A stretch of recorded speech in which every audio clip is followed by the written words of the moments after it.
Happy lunch hour, guys, in Denver. Yes, I know I'm very late for putting up an afternoon video today, but it's because I've been working outside and trying to get stuff done, and dogs decided to go in the pond and get wet and muddy, and so we had to clean dogs off and all that. You guys know how that goes. So it's just like, all right, having fun. All right, so mark this one up as a win. Yeah, I know. I mean, good news. Gee, how often do we hear that one?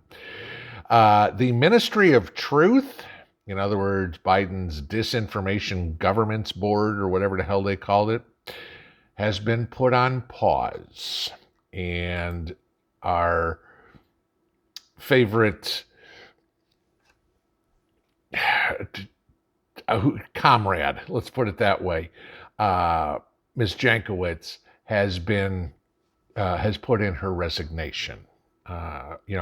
Might have something to do with the fact that, I don't know, all her past tweets came up. Somebody who's in charge of the Disinformation Governance Board, was a big proponent of Russiagate and was pushing that narrative for so long. That turned out to be all disinformation.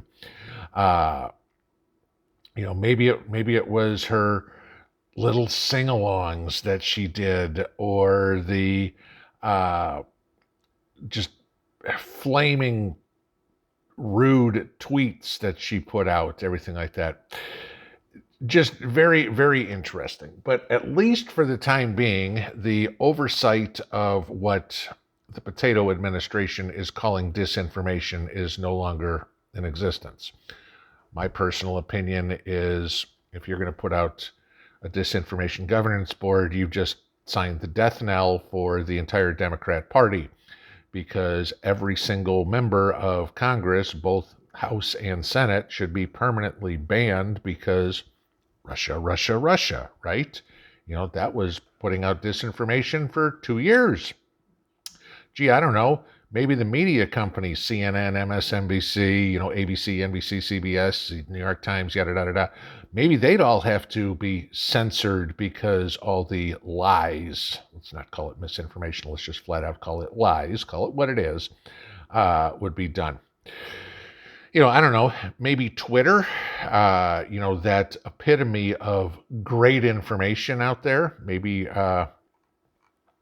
Twitter would have to be shut down, but that would have something to do with, Elon Musk maybe wanting to change it, which is probably the reason that this board was tried to be created in the first place.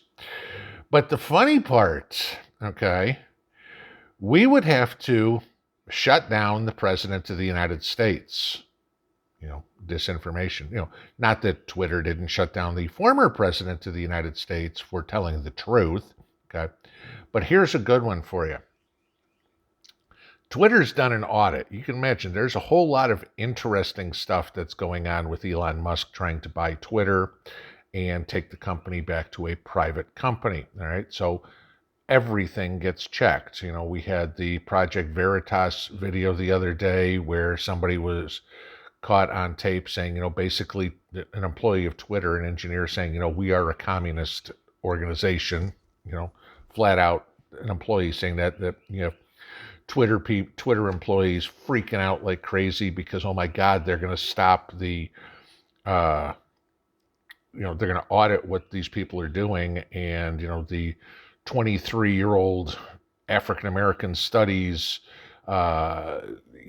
snowflake who has, is deciding what's true and not, all of a sudden is worried about his job. You wonder why.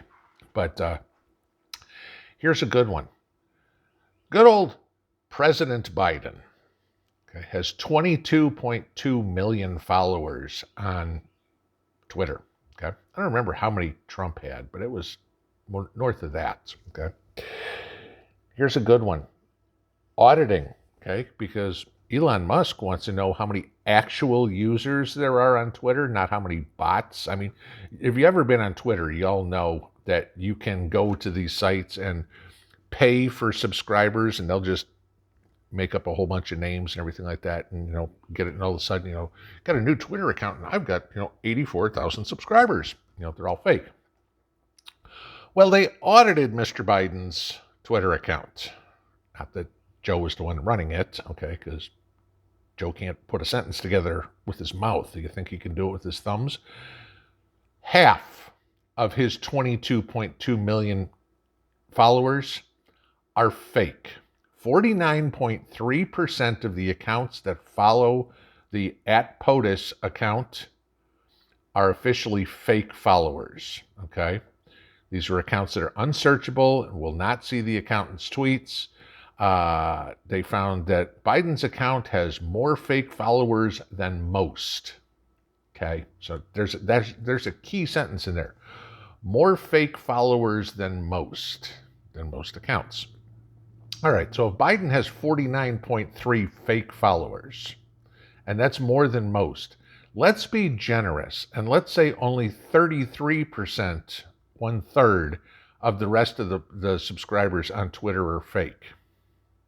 1/3. That's a lot less than nearly half, okay, are fake.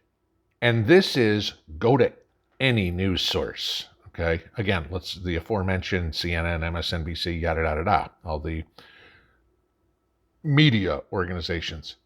Seen what constitutes an article lately? In regards to the insert crisis here, I found these tweets. Boom, boom, boom, boom, boom.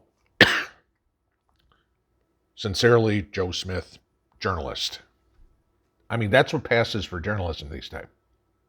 So if a third, if not better, of these tweets are fake, how much misinformation is really getting out there? Oh, I'd say a ton. And guess where most of it's coming from? The media. Got a problem here, guys. If we're going to put a disinformation governance board together, and the ones that are putting out the disinformation are the politicians and are the media, where do you go for the truth? Okay, I've said for the longest time, I don't check much in the way of domestic media. Okay, I'll see what kind of they're running their mouths on, but usually it's the antagonist to my story.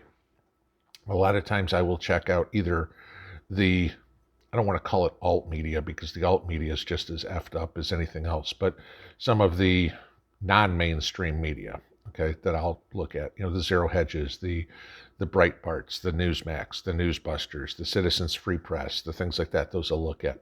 But then a lot of the foreign press, okay, WION or RT or the Israeli Times or the Daily Mail or something. And yes, I know, the British tabloids or whatever, but I'm not going off of one story. It's like, okay, if I see something there, now I'm going to go confirm it in a couple other places, like a journalist would, okay, and before it turns into a story.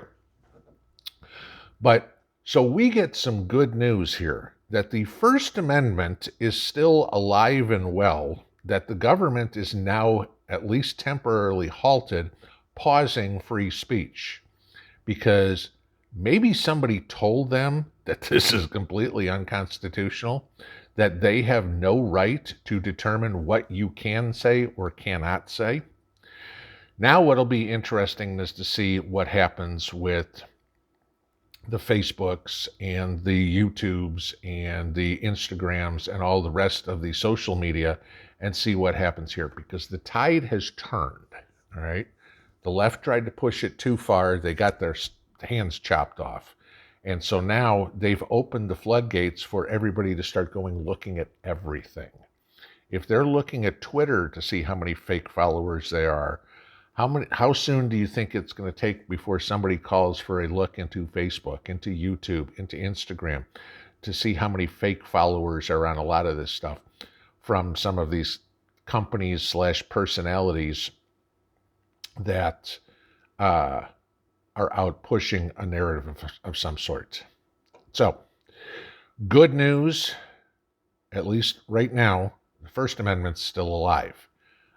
We can thank a lot of Jack Posobiec's subscribers, because when this whole disinformation board thing came out, he was one of the first to get on Twitter and start telling all his Twitter followers, ones that he actually has. And that group went absolutely nuts letting anybody and everybody know about this Nina Jankowicz or whatever, and her past history. So, again, one of Biden's appointees, like, I don't know, a potential Supreme Court justice, completely unqualified for the position in which they were given. Nobody vetted them. Vetting is something that the Biden administration doesn't do. Let's take a look at the Afghani refugees, or let's take a look at the southern border, whatever would be. Vetting isn't. Hell, let's take a look at Kamala Harris. Okay. Vetting people? Nah, it's a waste of time in the Biden mind.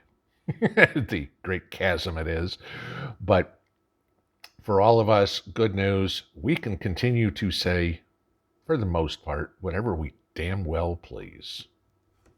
Pinball out.